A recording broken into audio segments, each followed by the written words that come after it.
चलिए बच्चों, हमने लास्ट प्रीवियस वीडियो में देखा था कि हमने पूरे सिलेबस के बारे में जाना था, कितनी यूनिट्स हैं और कितने उसमें चैप्टर्स हैं उसके बारे में जाना था, और थोड़ा सा ब्रीफ डिस्कशन किया था कि फ़िज़िक्स क्या होता है ना, और उसको कितने पार्ट्स में कैटेगराइज किया गया वो हमने देखा था। ठीक है, तो फर्स्ट चैप्टर जो है आपका, फर्स्ट यूनिट जो है फिज़िकल वर्ल्ड एंड मेजरमेंट में फर्स्ट चैप्टर है फिज़िकल वर्ल्ड, जिसमें हम यही सारे फिज़िक्स, आप जानते हो physics the branch of science in which we deal with the natural phenomenas laws, है ना। तो वही सब कि पूरे आपके फ़िज़िक्स में 11th-12th की फ़िज़िक्स में कितने लॉ यूज़ होने वाले हैं, है ना। तो वो सब का ब्रीफ डिस्कशन है जो कि आप एनसीईआरटी के फर्स्ट चैप्टर में ही पढ़ेंगे। आप एनसीईआरटी रीड कीजिएगा, आपको समझ में आएगा। वो सारी चीज़ें हमको इन डिटेल पढ़नी है, तो उस पर ज़्यादा बात ना करते हम डायरेक्ट आ रहे हैं चैप्टर 2 में, units and measurement. Units and measurement, सबसे पहले तो मेजरमेंट की ज़रूरत क्या पड़ी, यूनिट्स की ज़रूरत क्या पड़ी, है ना। तो यूनिट्स और मेजरमेंट की ज़रूरत इसलिए पड़ी कि आज जब बहुत पहले, आज से बहुत पहले, जब ज़्यादा इंसान पढ़ा लिखा नहीं था, तो उसके पास किसी भी चीज़ का मेजरमेंट नहीं था, है ना। अगर मान लीजिए वो मार्केट में कपड़ा लेने जाता था, ठीक है, कपड़ा भी ऐसे नहीं बनता था, कपड़ा भी पहले खादी का बनता था, है ना। तो मार्केट में कपड़ा लेने जाता था तो कितना भी ले लेता था, ठीक है, मार्केट भी नहीं था पहले तो, ठीक है। बहुत दिक्कतें आई स्टार्टिंग में मेजरमेंट को लेके, है ना, फिर यूनिट को लेके। तो जैसे जैसे हम आगे पढ़ते चले गए, साइंस पढ़ते चले गए, तो सबसे पहले तो ये पता चला कि जितनी भी चीज़ें हम देख पाते हैं, महसूस कर पाते हैं, वो चीज़ें, वो ऑब्जेक्ट्स, जिसको हम बॉडी बोल रहे हैं, ऑब्जेक्ट बोल रहे हैं, क्वांटिटी बोल रहे हैं, वो सारी की सारी क्वांटिटी जिनमें फिज़िक्स के लॉ डिस्क्राइब हो सके, जिनका मेजरमेंट पॉसिबल है और ज़रूरी भी है, उसको हम बोलते हैं फिज़िकल क्वांटिटीज़, है ना। Physical quantities, all the quantities in terms of which laws of physics are described and whose measurement is necessary are called physical quantities। फिर physical quantity तो हमने बना ली, है ना। फिर उसका एक सिस्टम ऑफ यूनिट भी हमने बनाया, ठीक है ना, कि इनको हम कैसे, किस यूनिट में हमको इसको डिस्क्राइब करना है।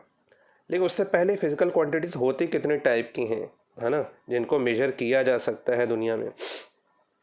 तो ऐसे ही हमने फिज़िकल क्वांटिटीज़ से तो पूरी फिज़िक्स भरी पड़ी है, बहुत सारी फिज़िकल क्वांटिटी है ना। Mass, length, time, momentum, speed, inertia, surface tension, force, pressure, energy, ये सारी की सारी फिज़िकल क्वांटिटीज़ ही हैं जो हम फिज़िक्स में पढ़ेंगे, ठीक है। लेकिन ये सब किससे मिलके बनी हुई हैं, बेसिक्स क्या है, तो बेस या फंडामेंटल या फिर बेस फिजिकल क्वांटिटी जिन्हें हम बोलते हैं, वो हमारे पास सामने 7 नज़र आई हमें, है ना, जो आपके एनसीईआरटी बुक में भी दी होंगी, है ना। जो कि क्या थी, मास, जिसकी एसआई यूनिट, है ना, आपने देखा हुआ एसआई यूनिट, अभी मैं आपको और बताऊंगा, जिसकी एसआई यूनिट किलोग्राम है। लेंथ, डिस्टेंस, हाइट, ये सब एक ही है ना, हम लेंथ से में बता रहे हैं इसको, जिसको हम मीटर में मेजर करते हैं। टाइम, जिसको सेकंड में मेजर करते हैं। इलेक्ट्रिक करंट एम्पियर में मेजर करते हैं, अभी आपने 10th क्लास में पढ़ा। थर्मोडाइनमिक्स, टेम्परेचर केल्विन में मेजर करते हैं। फिर अमाउंट ऑफ सब्सटेंस, ये माइक्रोस्कोपिक पे आ गए हम। अमाउंट ऑफ सब्सटेंस यानी कि मोल के बारे में बात करें तो MOL, मोल से डिनोट करते हैं उसकी यूनिट को। ल्यूमिनस इंटेंसिटी, है ना, प्रकाश को हम कैंडेला में मेजर करते हैं, है ना, जिसको CD से डिनोट किया जाता है, ठीक है। ये सारी की सारी 7 की 7 थी फंडामेंटल, जैसे हम बोलते हैं बेस क्वांटिटी। इसमें भी हम जो 11th-12th में फिजिक्स में पढ़ते हैं वो होती है सिर्फ मास, लेंथ, टाइम, इलेक्ट्रिक करंट। बाकी ये 3 जो है वो आप केमिस्ट्री में पढ़ते हो, हमें अभी ज़रूरत नहीं पड़ती। कैल्विन हम पढ़ते हैं, कैल्विन हम 1-2 चैप्टर्स में पढ़ेंगे अभी हम। टेम्परेचर की जहाँ बात होगी, थर्मोडाइनमिक्स एक चैप्टर है आपका, यूनिट है पूरी की पूरी, इसमें पढ़ेंगे हम। लेकिन मास, लेंथ और टाइम, ये जो 3 हैं, ये तीनों बहुत ही बेसिक हैं क्लासिकल फिजिक्स के लिए, क्योंकि ये तीनों बेस क्वांटिटी या फंडामेंटल क्वांटिटीज़ मैकेनिक्स में यूज़ होती है, जिससे हमारी 11 की फिज़िक्स भरी हुई है। मैकेनिक्स मतलब कि जिसमें हम ऑब्जेक्ट्स की स्टेट के बारे में डिस्कशन करेंगे कि वो रेस्ट पे है, मोशन में है ना, किस स्थिति में है वो। ठीक है, तो मास, लेंथ और टाइम, है ना, ये तीनों ही उसमें बहुत ही इम्पोर्टेंट रोल प्ले करेंगी। ठीक है, ये 7 के 7 है, लेकिन इसमें हमको ये 3 को पढ़ना है फ़िलहाल। ठीक है, अब ये तो 7 हो गई बेस क्वांटिटी या फंडामेंटल क्वांटिटीज़, है ना। अब इनको किसी से ये एक दूसरे से डिराइव नहीं होती हैं, है ना, ये खुद बेस क्वांटिटी हैं, इनसे दूसरी क्वांटिटी डिराइव होती है। तो जो क्वांटिटी डिराइव होती है फिजिकल क्वांटिटी, उनको डिराइव्ड क्वांटिटीज़ बोला जाता है ना। फॉर एग्जांपल स्पीड, स्पीड क्या होता है, डिस्टेंस अपॉन टाइम। तो डिस्टेंस क्या है, लेंथ और टाइम। तो देखिए लेंथ और टाइम से मिलके बना हुआ है ना। तो अभी इसकी यूनिट क्या होती है, मीटर सेकेंड, तो मीटर पर सेकेंड, सेकेंड को ऊपर ले जाते हो तो मीटर सेकेंड इनवर्स हो जाता है। मोमेंटम, मोमेंटम का फॉर्मूला आपने 9th में पढ़ा था, मास इंटू वेलोसिटी। मास आप मेजर करते हैं किलोग्राम में, वेलोसिटी मेजर करते हैं मीटर पर सेकंड में। तो वेलोसिटी क्या होता था, वही स्पीड विद डायरेक्शन। तो वेलोसिटी मीटर पर सेकंड इसकी भी यूनिट होती थी, है ना। तो ये भी लेंथ और टाइम और ये मास, ये तीनों से मिलके बना हुआ है। यानी कि ये तीनों MLT, मास, लेंथ, टाइम, ये हमारी फिजिक्स में बहुत इंपॉर्टेंट होने वाले हैं अभी, है ना। इसी पे आगे चल के अभी हम इसी चैप्टर में डायमेंशनल एनालिसिस करेंगे। तो ये सारी की सारी फिजिकल क्वांटिटीज़ हैं, जिसमें डिराइव्ड क्वांटिटीज़ बहुत सारी हैं, हमें पूरी फिजिक्स में पढ़नी है। ठीक है, तो फिजिकल क्वांटिटी आपको समझ में आ गया। अब बात आती है मेजरमेंट की, कि मेजरमेंट कैसे किया जाए। तो मेजरमेंट के लिए एक इंस्टीट्यूट तैयार किया गया था, institute of standards and technology, है ना, जिसमें किसी भी बॉडी को नाम दिया गया था general conference on weights and measures. मतलब कि कोई भी बॉडी है या कोई भी ऑब्जेक्ट है या कोई भी फिजिकल क्वांटिटी है ना, उसका एक पर्टिकुलर वेट होना चाहिए, एक मेजरमेंट होना चाहिए, है ना। यानी कि हमारे भारत में अगर 1 किलो चीनी इतनी मिल रही है, इतनी, तो वो पूरे विश्व में, पूरे वर्ल्ड में उतनी ही मिलनी चाहिए। यानी कि 1 kg की जितनी क्वांटिटी यहाँ है उतनी वहाँ होनी चाहिए, है ना। यहाँ 1 सेंटीमीटर इतना है, तो बाहर भी हर इंटरनेशनली वो कितना होना चाहिए, इतना ही होना चाहिए। तो कुछ मेजरिंग प्रोसेस थी। तो measuring process actually comparison process होती है। कंपैरिजन प्रोसेस का मतलब यहाँ पे ये है कि it involves the selection of a unit of measurement and comparing the unit quantity with the standard unit। मतलब कि हम सबसे पहले तो यूनिट का मेजरमेंट की यूनिट का सिलेक्शन करेंगे, फिर एक उसको स्टैंडर्ड यूनिट से कंपेयर करेंगे। फॉर एग्जांपल मुझे गोल्ड ख़रीदना है, तो गोल्ड आप क्या किलोग्राम में ख़रीदते हैं क्या, नहीं, हम इतने पैसे वाले नहीं, हम मिडिल क्लास फैमिली है, हम तोला में ख़रीदते हैं, ग्राम में ख़रीदते हैं, है ना। तो एक स्टैंडर्ड, इंटरनेशनल स्टैंडर्ड यूनिट हमने ली हुई है, तोला, है ना। तोला मतलब कोई यूनिट नहीं होती, ग्राम होती है ना। तो वो लोकल लैंग्वेज में यूज़ की जाती है। तो ऐसे ही standard chosen should obviously the same nature as that of the quantity to be measured. मतलब कि जो क्वांटिटी मेजर करनी है उसी के सेम नेचर की क्या होनी चाहिए, स्टैंडर्ड यूनिट होनी चाहिए। लाइक यहाँ पे हमने लिखा हुआ है the chosen standard of measurement quantity which has essentially the same nature as that of the quantity is called the unit of quantity, है ना। तो सबसे पहले किसी भी मेजरमेंट के साथ यूनिट होना बहुत ज़रूरी है उसका, ठीक है ना।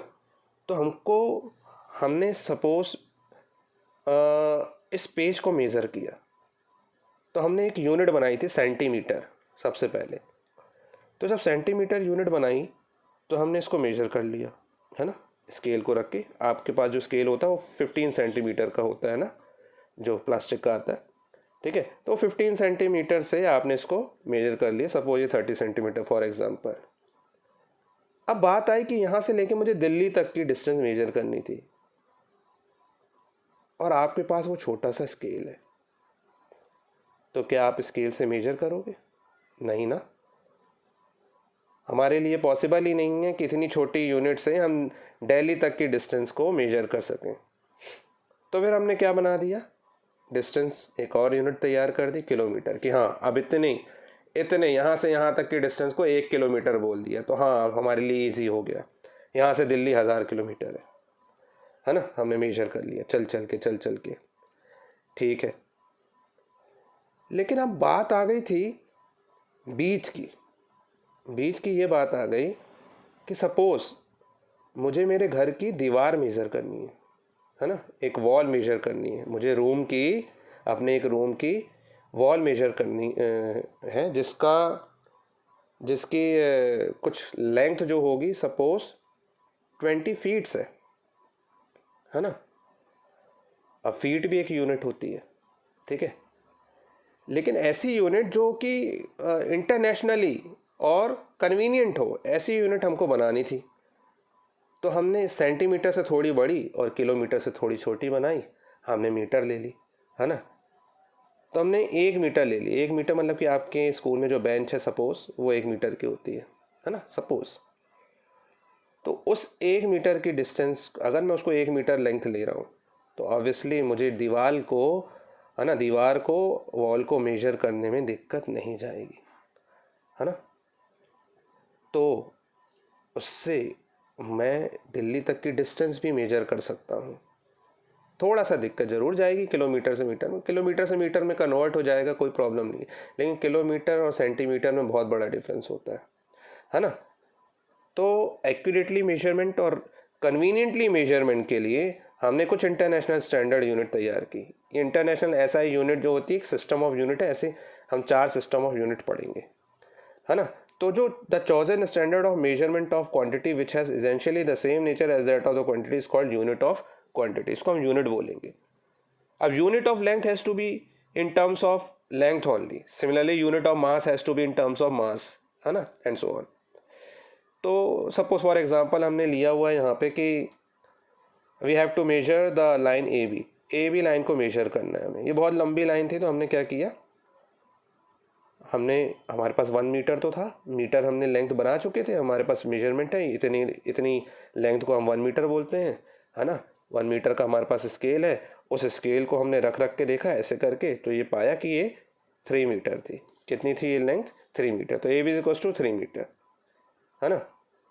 तो आखिर हमने ए बी इज 3 मीटर लिखा है क्या, ये हमने ए बी इज 3 मीटर लिखा, तो ये क्या है, जहाँ पे 3 एक न्यूमेरिकल वैल्यू है लेंथ ए बी की, है ना, 3 क्या है, न्यूमेरिकल वैल्यू है, और मीटर क्या है, यूनिट ऑफ मेजरमेंट, इस मेजरमेंट की यूनिट है।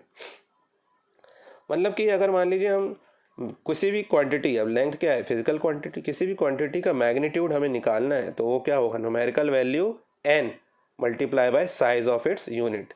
यूनिट का क्या साइज है, कौन सी यूनिट, किलोग्राम है, किलोमीटर है, मीटर, सेंटीमीटर, व्हाटएवर। तो मैग्नीट्यूड लेकिन सेम रहना चाहिए। मतलब कि मेरे पास 1 किलो चीनी है, मैं उसको 1000 ग्राम बोलूँ या 1 किलो बोलूँ, मेरे पास जितनी चीनी है उतनी रहेगी ना, क्वांटिटी तो वही रहेगी ना। तो magnitude should remain the same whatever may be the units of measurements. Q is equals to N1 U1 is equals to N2 U2, है ना। सपोज यहाँ पे N1 क्या है ना, मैंने ये ले लिया 1 metre, sorry, A B is equals to 3 metre, तो A B is equals to 3 metre, यहाँ पे 3 क्या है, N1, M क्या है, मीटर, U1, और 300 क्या है, N2, सेंटीमीटर क्या है, U2। तो देखिए यहाँ पे U1 greater than U2, U1 मतलब कि मीटर सेंटीमीटर से बड़ा होता है, तो मैंने यहाँ पे U1 ग्रेटर देन U2। लेकिन यहाँ पे N1 देखिए 3 है और यहाँ पे N2 बड़ा है 300, यहाँ पे N2 बड़ा है, यहाँ पे ना N2 is larger than the N1। जहाँ पे यूनिट छोटी थी, जहाँ पे यूनिट बड़ी थी, वहाँ पे उसकी न्यूमेरिकल वैल्यू छोटी थी, और जहाँ पे न्यूमेरिकल वैल्यू बड़ी है वहाँ पे उसकी यूनिट छोटी है तो लेकिन 3 मीटर 300 सेंटीमीटर के बराबर ही ना, क्वांटिटी तो वही है ना। तो n इज मीन्स यहाँ पे n is inversely proportional to u, ठीक है। N1 upon N2 is equals to U2 upon U1। तो यूनिट बड़ी होगी, उसका मैग्नीट्यूड छोटा होगा, ठीक है, मैग्नीट्यूड छोटा होगा तो, लेकिन क्वांटिटी में कोई फ़र्क नहीं आएगा, फॉर्मूला यही रहेगा आपका, है ना। ये मेजरमेंट की प्रोसेस होती है, ठीक है। अब इसी तरीके से हम मास और टाइम को भी मेजर करते हैं। टाइम की यूनिट तो ऐसा यूनिट, स्टैंडर्ड यूनिट जो होती है वो आपकी सेकेंड्स ही होती है ना। मास की किलोग्राम होती है, लेकिन उसके अलावा हम दूसरी यूनिट भी देखेंगे, उसमें CGS यूनिट भी देखेंगे। ठीक है, तो इतना आप पढ़िए फ़िलहाल, फिर मैं नेक्स्ट वीडियो में आपको सिस्टम ऑफ, पहले कॉन्सेप्ट ऑफ मास, लेंथ और टाइम बताऊंगा, है ना। उसके बाद हम स्टैंडर्ड यूनिट के बारे में डिस्कस करेंगे और सिस्टम ऑफ यूनिट्स के बारे में डिस्कस करेंगे। Okay, thank you.